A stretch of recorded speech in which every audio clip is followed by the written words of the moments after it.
for class 1 by putting your arm around your head. But I didn't meet Jerry the first few days. What happened was that, as children will do, they tend to bully the younger ones. And I can't remember whether it was me or another young girl called Swat. And we're crying. And I remember I heard Jerry Mbaye, or Jerry is coming, And I was wondering who that was. Then all of a sudden, in fact, I was expecting an adult. All of a sudden was this boy who was far taller than the rest of us because the older children were on the other side of the compound. So obviously he had crossed from that side of the compound to where the younger children were. So I was looking up at this boy, and he had this gruff voice, and he was asking, what happened, So the younger children were recounting what happened, and he ticked them off. Of course, I was very quick to learn that lesson. So anytime the bigger children would try and bully me, I always tell them, I'll tell Jerry, and immediately they stop. He never knew that was what I was doing, but I was using his name to protect myself. He grew up here. He lived there with the mother. I think the 4th, 5th house this way. So I knew him at that time when he was a young man. We happened to live in different parts of La. He lived in the southern part of La, not far from the polyclinic. And I lived at Abomi, La. So we knew each other at that point. But then we went our separate ways to Achimota, I to Labani, and then to England to study. Achimota School, Accra, the alma mater for numerous prominent political and social leaders in Ghana and Africa. In the late 50s, this campus nurtured the young Jerry John, the member of School Cadet Corps who hardly went unnoticed by his peers and teachers. He was 2 years ahead of me, and he was quite well known on campus as some person that was kind of unusual. He had a particular way of walking with his legs very wide apart and with very long steps that tend to frighten younger students like myself who didn't know why he seemed to be, so bold and intensive. I got on well with him and his friends because I was a tomboy, and we were a bunch of boisterous students and mischievous, and got up to all sorts of pranks. Jerry stood out in the class not because he was a naughty boy or notorious boy, but he seemed to do things his way, in the sense that he loved to ask the teachers questions. And the questions came, now I'm an adult, I can analyze them easily. They came in 3 different types. One was a straightforward question where he really didn't understand what was going on. The second was the kind of question that would stump the teacher. It was a question that you couldn't answer, or the teacher couldn't answer, and that would really irritate them. And then the third type of question was when he would do his thing, like he's acting, his arms all over the place and his face and things. And it would be a rambling question. Halfway the teacher would say, Jerry, sit down. Then he would say, oh. But because of those questions, the class got to notice him, that he was different from the rest of us. He was noticed by the teachers. He was very charming, very laid back, and pensive at times. You weren't sure what was going through his mind. My big brother, may he so rest in peace, Fazaladdin and Papa J were childhood friends. So I was introduced into the whole party of young, good-looking, fine, loving men. And these were, and Papa J happens to be one of the bunch. And they were very, sociable, very active, all over the place. They were going to change the world. So that was my first encounter, of very skinny, tall guys, fine guys. The other thing that came across that first year was his showmanship. He loved to act. And his hero at the time was Elvis Presley. So he would jump on his desk and then start singing, You Ain't Nothing But a Hound Dog. That would be played, his guitar as if he had one, act as if he was playing a guitar, with all the actions, the arm up and down and the legs and everything.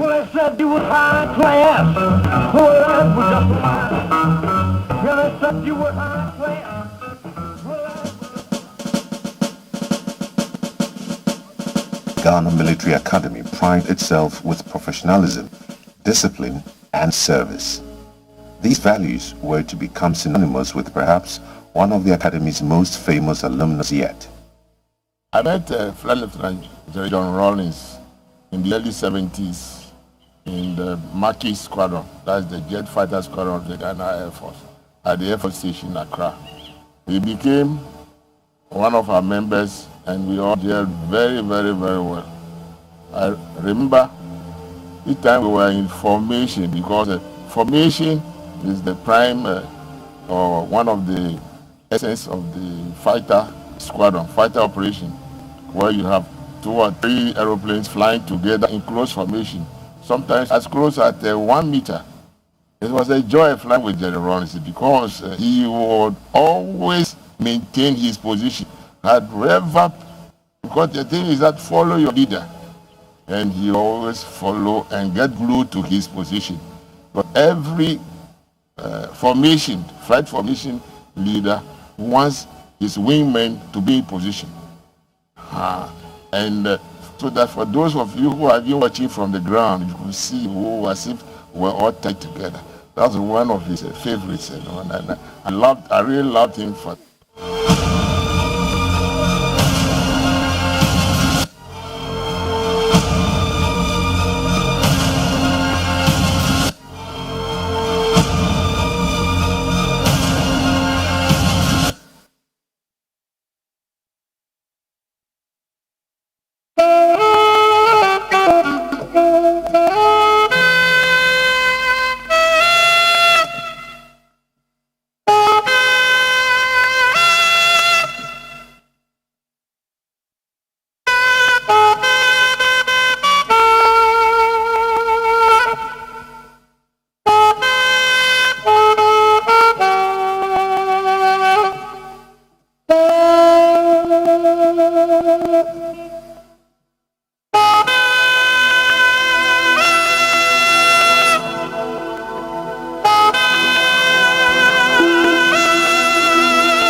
I just figured out I could say out these words, so whisper it out loud, cause now way I'm not beyond the clouds. Many come and go, but you always stood out. For it's not like you've just moved from one town to the next. Where you've gone, we cannot follow unless we take drastic steps. The people of Ghana wanted you to live. Most people take, but you only knew how to give, and boy, oh boy, you didn't give inspiration to millions of us. You were no ordinary man, no, you were beautiful inside out. You were powerful, the Lady Justice of our time played out. The 12th of November, your death came as a doubt, cause how can such a stout and devout man with a heart of gold now turn cold? You were a peaceful man. We take solace in the fact that now you walk on the streets that match the golden heart of yours. So if you can hear us now, please tell Jesus that Ghana says thanks. Yes, thanks in this circumstance. Beto Onunie, Jenna, Kafu, Kafu.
Indeed, heaven knows when we'll get there, and surely we shall get there. I would like to acknowledge the presence of the following individuals. Air Marshal Michael Sampson Ojay, the former Chief of the Defense Staff. Air Vice Marshal Kadri, former Commandant, Ghana Armed Forces Command and Staff College. Air Vice Marshal Frank Bequin, Air Officer Special Duties, Jubilee House. Air Vice Marshal Dovlo, former Commandant, Kofi Annan International Peacekeeping Training Center. Major General Francis Ofori, the current Commandant of the Kofi Annan International Peacekeeping Training Center. We also have in our midst Rear Admiral Bekbafor, the Commandant of the Ghana Armed Forces Command and Staff College. Dr. Evans Jikum, the Chief Director of the Ministry of Defense. Representing the IGP, COP Mamia Tiwa Dankwa. We also have Colonel Agbotri retired, the head of family. We have Ambassador Victor Beho. Also in our midst is Honorable Ofosu Ampofo, the National Chairman of the National Democratic Congress. Honorable Benjamin Kumbo, former Minister for Defense. Honorable Alhaji Idrisu, former Minister for Defense. We shall now have scripture reading by Lieutenant Colonel Kumi Wood. Thank you.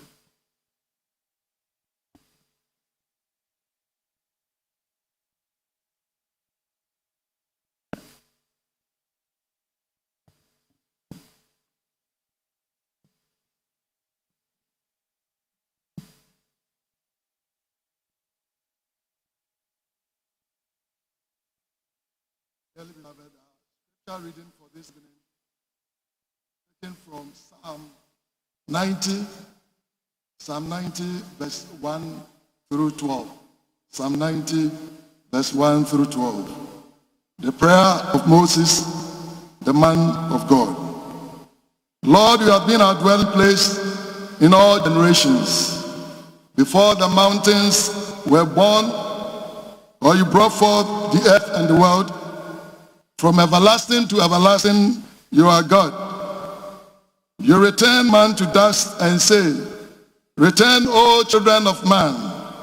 For 1,000 years in your sight are but like yesterday, which is just past, or as a watch in the night. You sweep them away as with a flood. They are like a dream, like grass that is renewed in the morning. In the morning it flourishes and is renewed. In the evening it fades and withers. For we are brought to an end by your anger. By your wrath we are dismayed. You have set our iniquities before you, our secret sins in the light of your presence. For all our days pass away under your wrath. We bring our years to an end like a sigh. The years of our life are 70, or even if by reason of strength 80, yet the span is by toil and trouble. They are soon gone, and we fly away.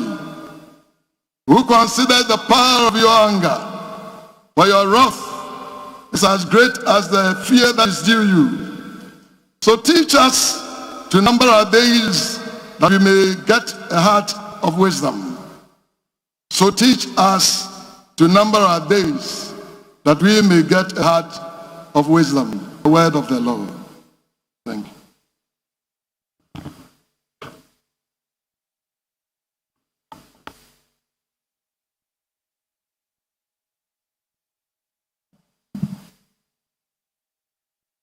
Was difficult.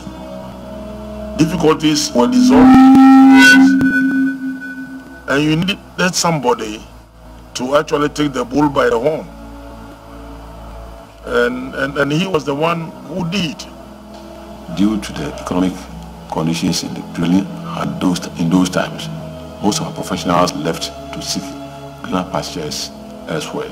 But the Nigerians decided that Ghanaians were to leave the country. One of the major turning points was the way in which, when Nigeria expelled a whole lot of Ghanaians,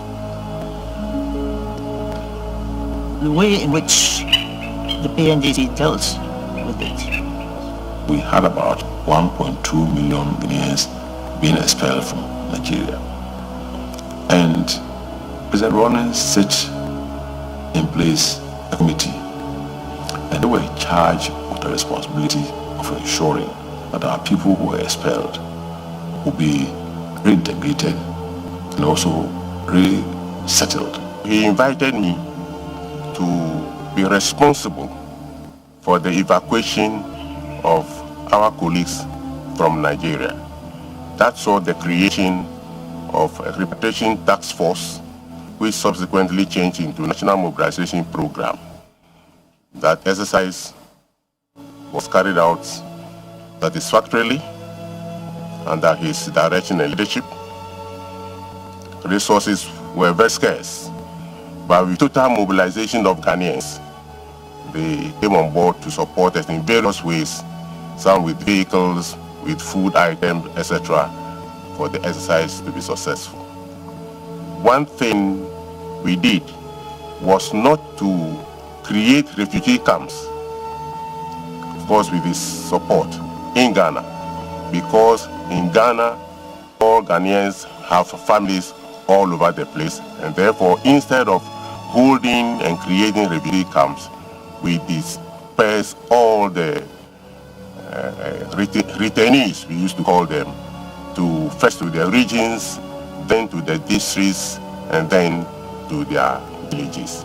So within about 2 weeks, 3 weeks, the returnees had been dispersed into the various regions and the villages, to the surprise, to the amazement of the international world community. You better shut up when I'm talking, okay? Do you have corn? I'm talking about planters, not diggers. Let me see you by the hand. Up. Good. Now those of you who have the corn sacks, corn supply, but you got corn in your left hand. Jesus Christ.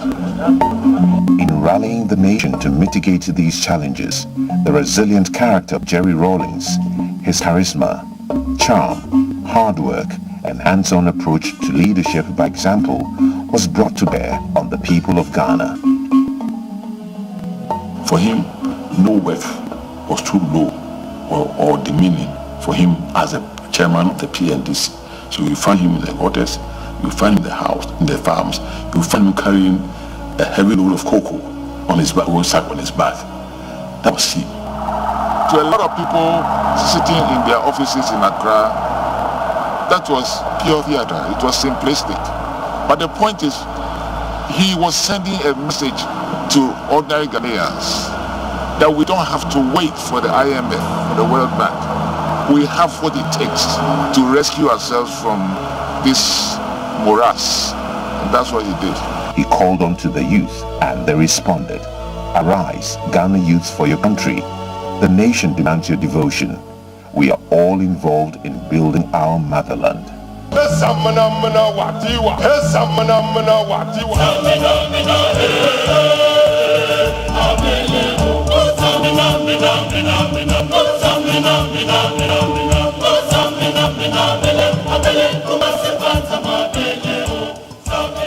He was a soldier to the core.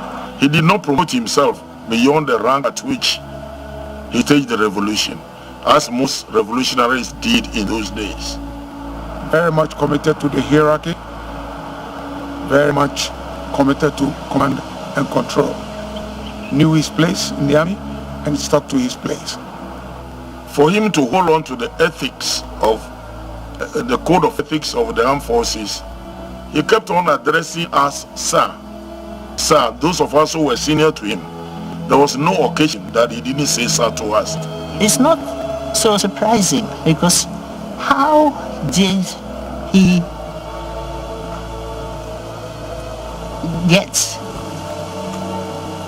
certain people to come and work with him? People that you wouldn't imagine would do so. like pieces of men. Those of us who were his seniors had to make up our minds. This was a younger colleague in the armed forces, but had a vision. Should we go along to support him in pushing his vision through? So there was something about him which you could recognize, so you wouldn't question what he said. So all these eminent people who came and joined, that was why they came. That's why I wasn't frightened. With very little governance and political experience, Jerry Rawlings outlined his vision of national infrastructure development. Most of his projects during his tenure of office were focused in the rural areas and the underprivileged areas of Ghana. Agriculture was identified as a pillar. Roughly about 3 years, we were able to produce so much maize that the market was saturated. By 1985, we actually, from a hunger country, were able to export maize, not in peanuts, but shiploads to Angola under the World Food Program. Health as a top priority, road and electricity as absolute necessities. Who would have believed that remote areas of this country would have been connected to the national grid? It happened. A bold attempt at economic recovery was put in motion. The protection of children and the vulnerable in Ghana received an unprecedented boost under Jerry Rawlings and the PNDC. The 31st December Women's Movement, led by the then First Lady, Nana Konadu Agyeman Rawlings, provided groundbreaking opportunities for the empowerment of women. He had respect for women, and quite frankly, I'm not surprised that he went out of his way to empower women. Because he had then ratified the Convention on the Rights of the Child, one of the first presidents to have ratified the convention, and therefore we went on to develop the Child Cannot Wait policy. And then after the Child Cannot Wait policy, then we decided to do the Children's Act.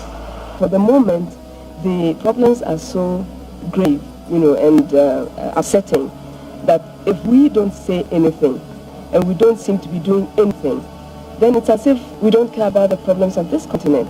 But we must be committed to our own problems before somebody else can come and help you. It's like having a household being torn apart. The people in the household are not doing anything about it. They're expecting somebody from outside to come and help. If we don't do anything about it, or be seen, to be taking an interest in what goes on the continent, how do we expect other people to do that?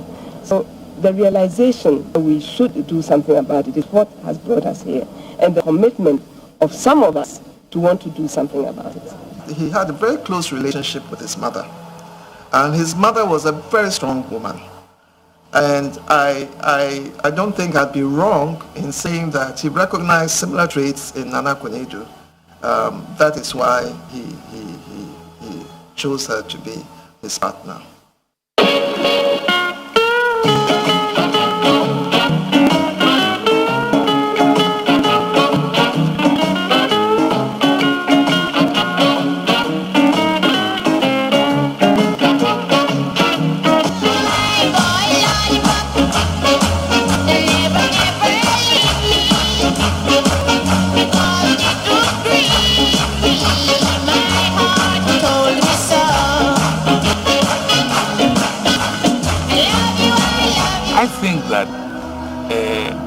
Part of it that people don't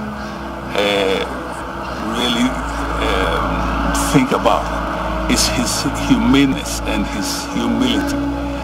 During the days when he was chairman of the FRC and then the PDC, he was down on the floor, on the carpet on the floor. People didn't believe it. So there's a man that you need time to know him, to study him, So we were driving during curfew. So the roads were empty. There were no people walking on the streets. And we came to a traffic light which was red.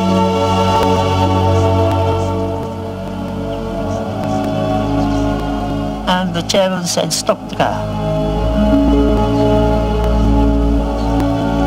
So we stopped, and the driver looked at him, and the bodyguard looked at him,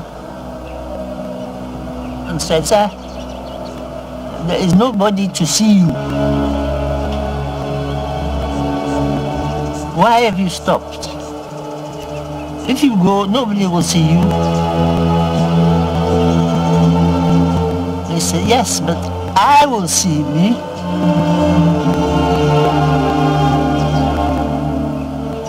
And they tried to think, what's he getting at? He said, I have a conscience. When I see myself do something, I can tell whether it's a good thing or a bad thing. So we're not in any hurry. There is nobody here to see us, but the light says red, so you stop and wait for it to change. So it's teaching them that whatever work you are doing, whatever you are doing, do the right thing, do it the right way. By the end of the millennium, a fresh wind and multi-party was blowing across Africa, and Ghana under Jerry Rawlings was warming up to a representative government. This country is not going back. She's moving on. A new dawn was approaching.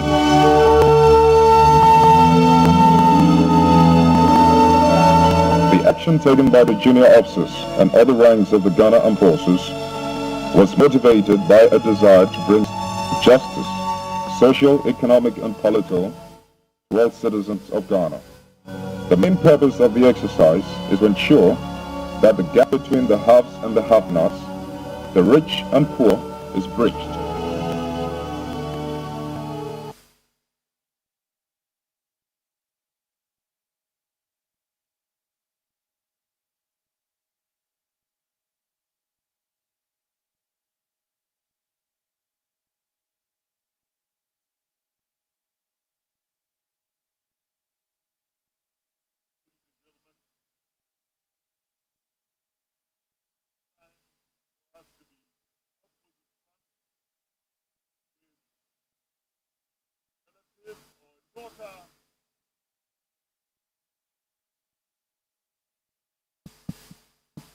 Hello? I'd like to invite to the podium right now Honorable Zanetta Rawlings, Member of Parliament for Korle Klottey in the Greater Accra region and the eldest child of the late Jerry John Rawlings. Please give her a warm round of applause as I also call on Group Captain Richard Fojo, who was with the late president in the Air Force and was a close confidant and friend of his. I'd like you to give them a wonderful round of applause. Please.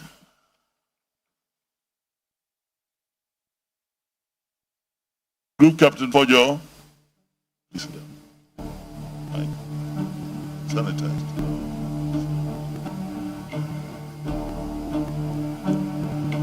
While we wait for Captain Fojo. There he is. Please give him a warm round of applause, please.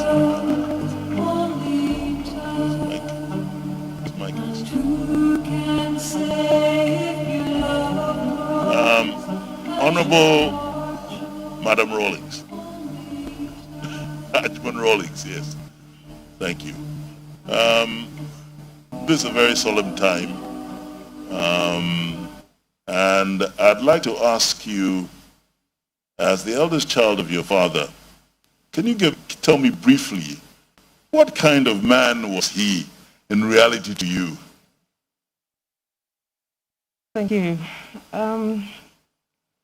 He was a lot of things, and in many ways, I think I experienced some dimensions of him by observing him in the public domain. But privately, what you saw is what you got, really. And I think to a large extent, the man you saw who was very passionate about things, who was very particular, he was a perfectionist. And he would pick on the strangest things, but he observed so much. I remember when he was in the castle, there was one time when we walked up the stairs and he just turned and asked me, how many steps did you climb up? And I didn't have an answer, but he had a way of bringing your attention to little details. And unfortunately, it's one of the things I've learned that starts to annoy people around me. All right. Before I go on to Richard, I'd like to ask you one more thing. He looked very stern most of the time, and people were terrified of him because they thought he was a very stern, unbending human being. But I think he had a sense of humor. Can you tell us about that? Yes, he was a bit of a prankster, actually, always cracking jokes. And I think he struggled with his vision for what needed to happen, with that sense of humor that was always there, never too far out of reach. There was one incident when I think this was still during the PNDC era, and we were going somewhere, so he was in the advanced vehicle and his bodyguards were in the vehicle behind, and as we drove out of the castle, actually no, before that happened, he'd got one of his stewards to get some smelly cheese and put it in the car of his bodyguards. As we drove out of the castle, he was looking in his rearview mirror and he saw them stop the vehicle and he just started laughing because he knew what was happening. They were trying to figure out what had gone on because now each of the bodyguards was looking at each other and wondering who had caused that funny smell in the car.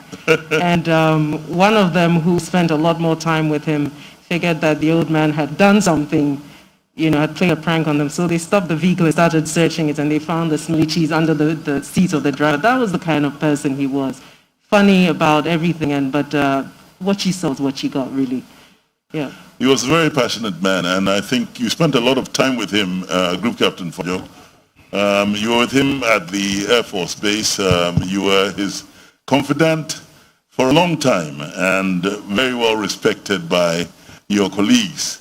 Tell us a little bit about your relationship with Jerry Rawlings as an officer and also as a friend. Okay. I met the late President Rawlings about 40 years ago when I joined the squadron as a cadet. And within a few weeks, there was some kind of a bond. I don't know what the bond was about, but then as we started talking, I realized that he had a very high sense of value for what was right and what was wrong. And I joined the Air Force thinking that it was a smooth, neat, structured organization. But within a very short time, realized that there were a lot of cracks. The cracks were getting deeper and deeper as we stayed on. So talking to the former president, I realized that we shared common understanding about the deterioration in the system. And I also noticed one very big attribute which he maintained all throughout. He was someone who was very caring, and it was more like you need to be very close to him to know what kind of a person he is. As far as I'm concerned, I think he's very soft at heart, but outwardly he protects that softness at heart with a stern outlook. So that's the personal side of it. Will come up. But have you got any anecdotes? Because the last time I was talking to you, you were telling me about some of the things he got up to as an Air Force pilot, and how he was a great pilot in terms of his ability as a person who could handle the fighter jets. Okay. When we joined the squadron, our training was not properly planned and very slow. And I got to do a lot of flying with him. One of the earliest things he taught me was that throughout your career, make sure you always fly the aircraft and don't allow the aircraft to fly you. And he demonstrated this with certain maneuvers, particularly formation flying, where he would insist that you can position the aircraft anywhere you wanted to position it, so long as you're in control of it. Insisting that first things first, you must read, understand the aircraft, then you can use it, get it to do what you wanted it to do. And when it comes to landing, he tells you that your landing must be as smooth as possible. And then he goes on to tell you that being smooth, he also requires that you should be able to put the aircraft where you want it to be. So I learned a lot about flying from him, although he didn't fly with us too long in the squadron. But after he left the squadron, even as president, he did a lot of flying with us. Right. Zane, your father, you were the eldest child. And so what was family life like with him? You and your siblings, your relationship with your dad, and your mom too.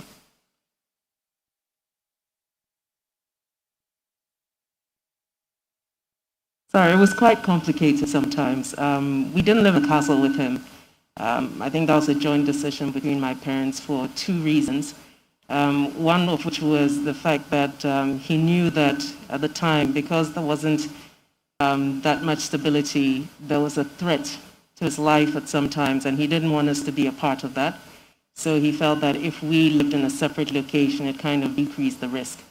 The second reason, which I think was definitely a joint parent where my mother probably weighed in a lot more, was to make sure that we didn't grow up with the airs and a feeling of superiority, but because by virtue of living within that, in the castle, for example, so it was just to have as normal a life as possible, which meant we didn't see him as often.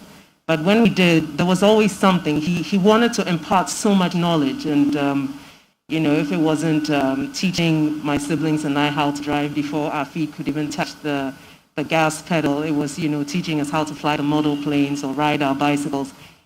He was purpose-driven, and every encounter with him needed to have some kind of meaning and an outcome of sorts. He helped us develop a real love for nature. He really loved animals and nature, and he was really in his element when he was out in nature. That was interesting. My mother was the stricter disciplinarian. However, when she kind of ran out of options on what to do, she'd say, she'd tell our father, and then, you kind of back down because you don't even want the glare. He had the glare. And we all got that kind of treatment. Or if there was something that you wanted and my mother didn't want to be the one to say no, she'll tell you, go and ask your father. And then that means that the answer is no, but she didn't say no. But by and large, he was, when he was with you, he was present. And we didn't get to spend that amount of time with him every day. But when you did spend time with him, it was fruitful, And it wasn't a case of looking at your age or your size or your gender before he taught you something. He just taught you everything. Sometimes he'd be riding a horse and he'd pick Amina and let her, she was 5 years or something old at the time, teaching her how to ride, or, riding a motorbike and all of that. He was a combination of love and everything, just the combination. The man who we all got to know, that was a lot of what we experienced as well. And yet, in some funny way, when he wore the hat of head of state in public, we knew not to cross that line. And I remember when we were going to school, whenever there was a new fleet of vehicles that came to the presidency, he made sure that the worst vehicles that were almost unserviceable were the ones that came to the house. And I can't count the number of times when the car that came to pick us from school had to be pushed, to start and all of that. And there was one time, I think, Kanabaya was the chief of staff at the time, and he kindly offered to bring a relatively nice vehicle to the residence. And my father came around that day and saw it, and he did this walk around the vehicle looking at the car and no comment, and you thought, oh no. And by the end of that day, the vehicle had been changed.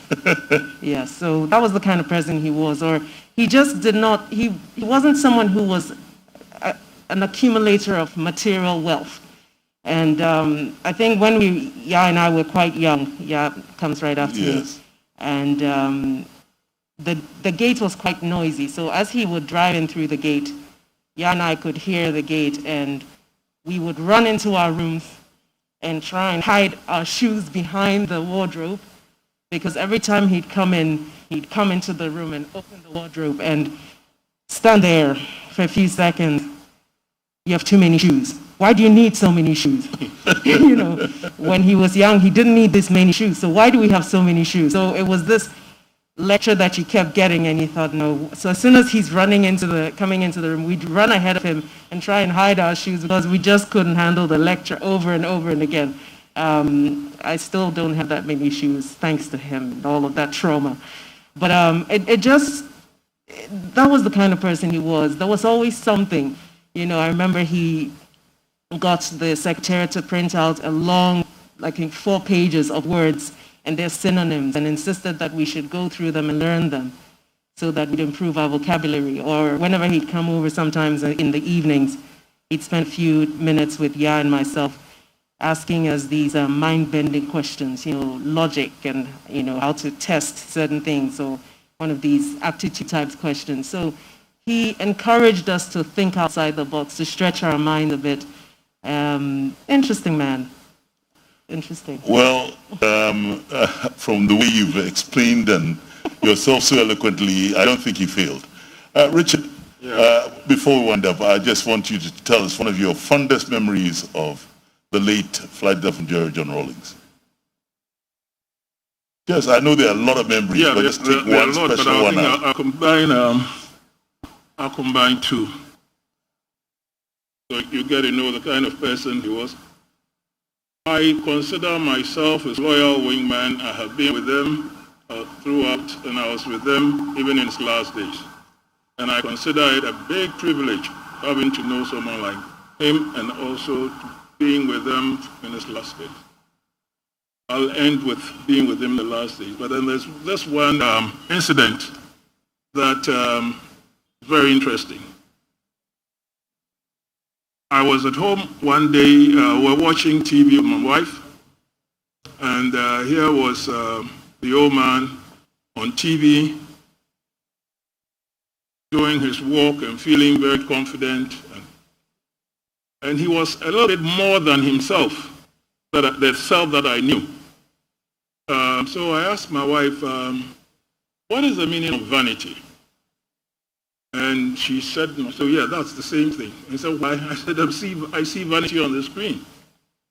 About 5 minutes later, I had a call from the old man. Said, Richard, are you watching TV? I said, yes. You see me? I said, yes. So what do you see? How do you find me? And I saw vanity. And he said, what? Everybody's calling me and telling me I'm doing great, I look great and everything. Come over to the castle. So I drove there, and he said, what do you mean by you saw vanity? I said, unfortunately, what I saw was vanity. The good thing was the week thereafter, I saw vanity unwinding in him. He became his old self all over again.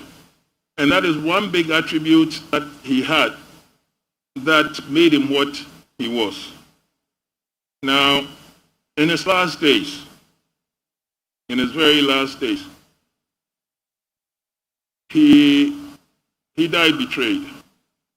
He felt betrayed. That book, that was, and the response that came from those he worked with really hit him very hard. We did our best to restrain him from responding, but it was a big blow to him. Then come the mother's death. and that also hit him very hard. And given the benefit of hindsight, his last days were not his best, apart from the medical condition that deteriorated. Thank you very much. At least you've been very blunt with that. Yeah. Zane, I'm sorry I'm calling you Zane.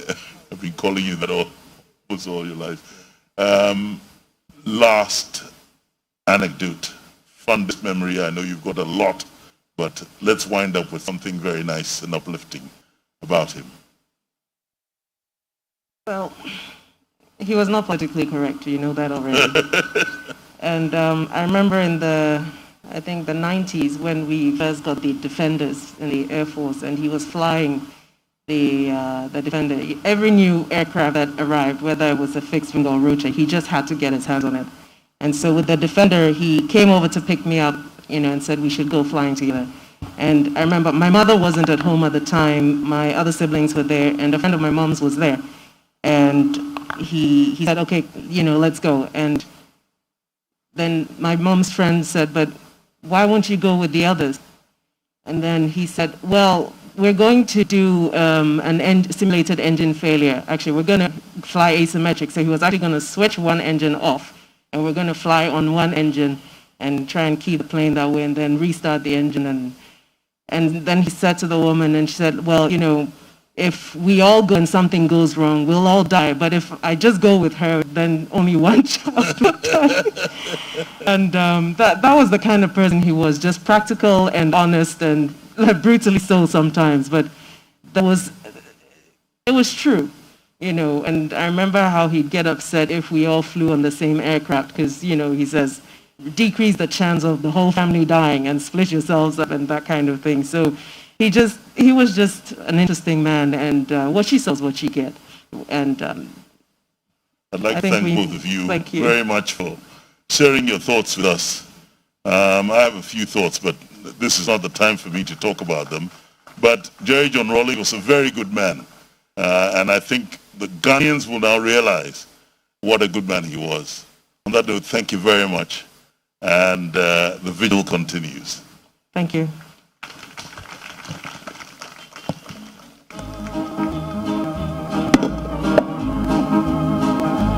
I have lived a life of sin in this world I'm living in. I have done forbidden things I shouldn't do. I asked a beggar along the way if he could tell me where to stay, where I could find real happiness and love that's true. Across the bridge, there's no more sorrow. Across the bridge, there's no more pain. The sun will shine across.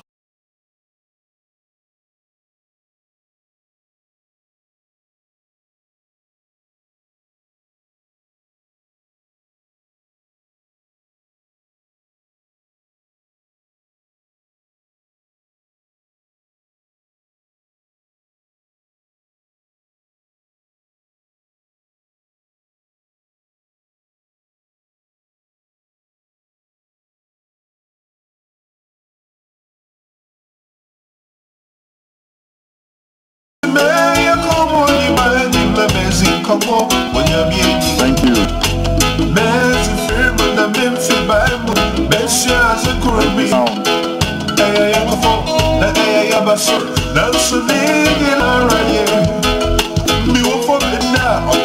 Thank you, Honorable Fred Balfour. We shall now have a musical performance by Adina Thembi, and it's a collection of the favorite songs of the late Flight Lieutenant Jerry John Rawlings. A very short performance. Adina.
Take the ribbon from my head, shake it loose and let it fall, laying soft against your skin, like the shadows on the wall. Come and lay down by my side till the early morning light.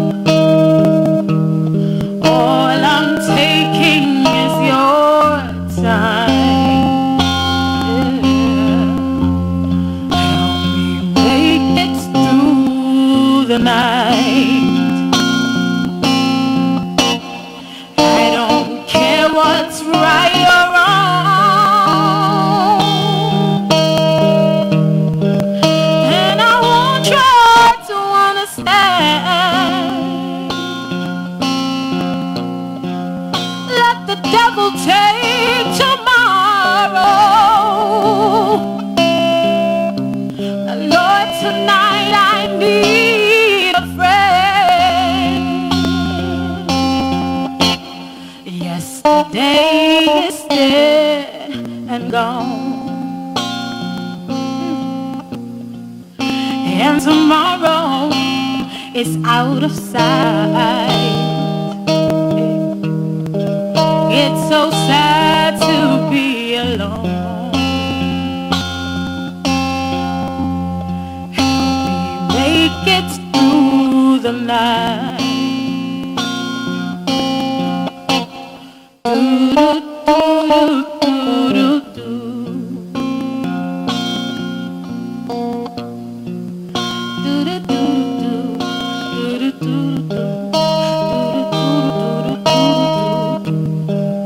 Lord, it's so sad to be alone. Yeah, help me make it through the night. Ooh, lead me through the night. Ooh, take me through the night. Ooh, through the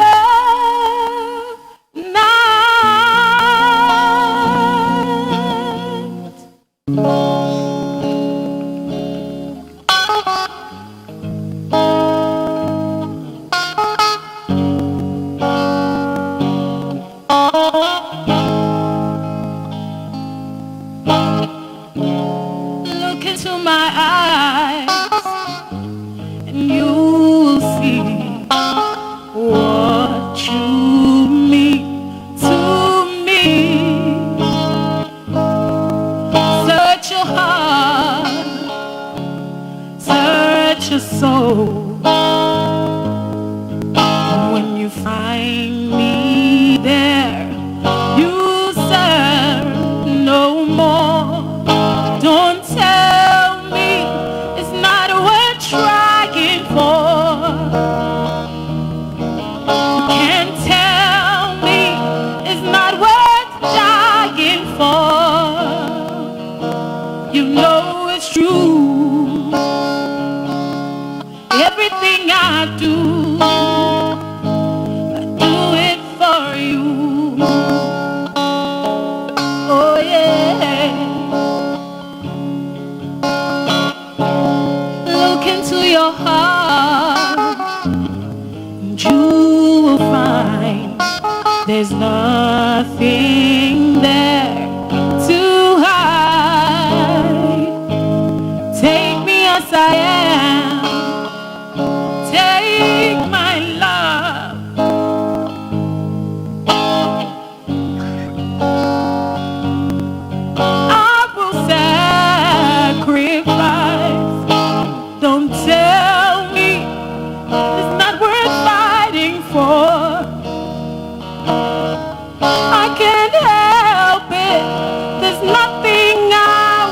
more.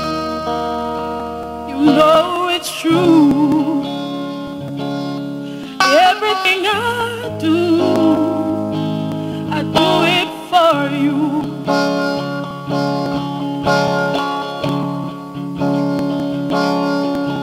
There's no love like your love, and no other could give more love. There's nowhere unless you're there all the time, all the way,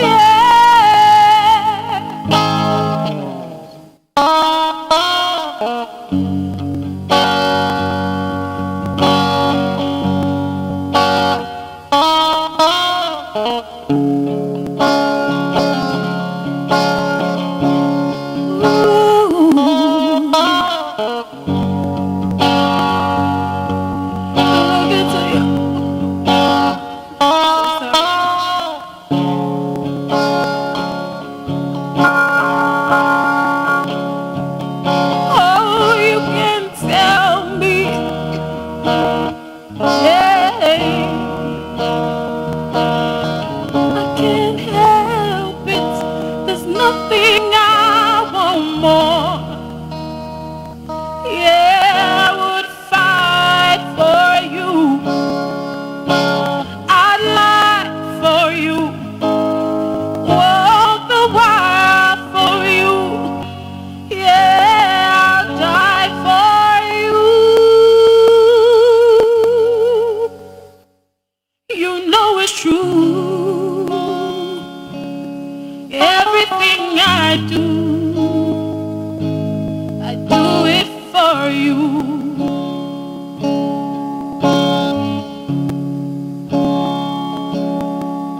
You know it's true.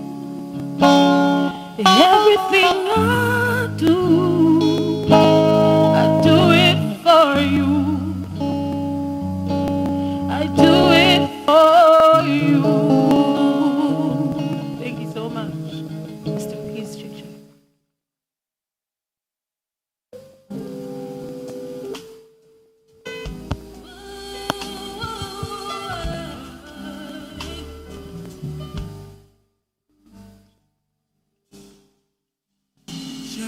Thank you, Adina.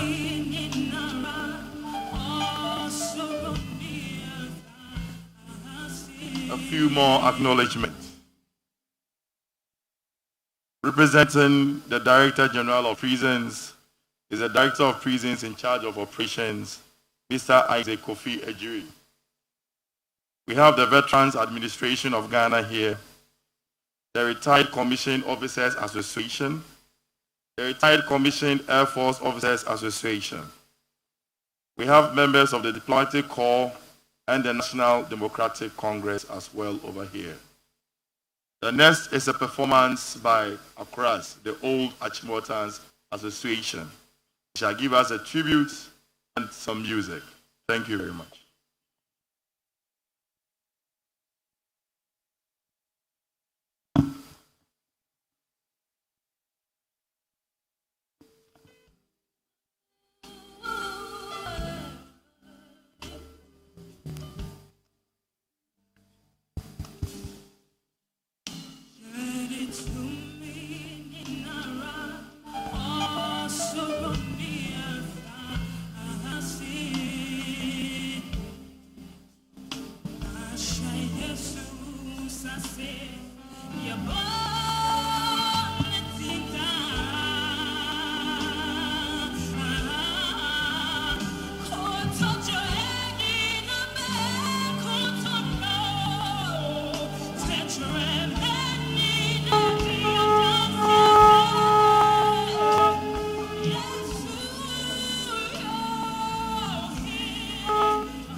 I saw a new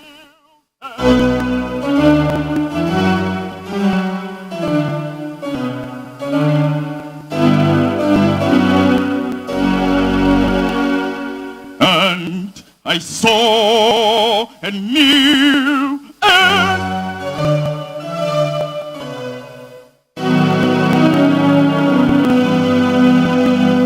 For the fair self and the fair self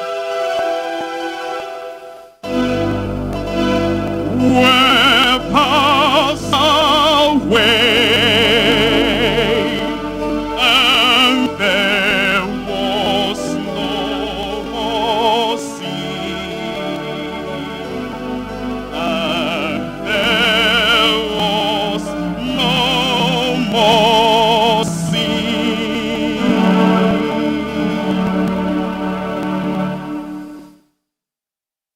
And I heard a great voice out of heaven saying,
Behold, is with people.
of many waters, and as the voice of the great thunder, and as the voice of the great thunder, and I heard the voice of others, open with your heart, and the song has turned a new song before the throne. A new song before the throne. And I heard a voice from heaven, as the voice of many waters. And I heard a voice from heaven, as the voice of many waters. And as the voice of the great thunder, and as the voice of the great thunder, and as the voice of the great thunder, and as the voice of the great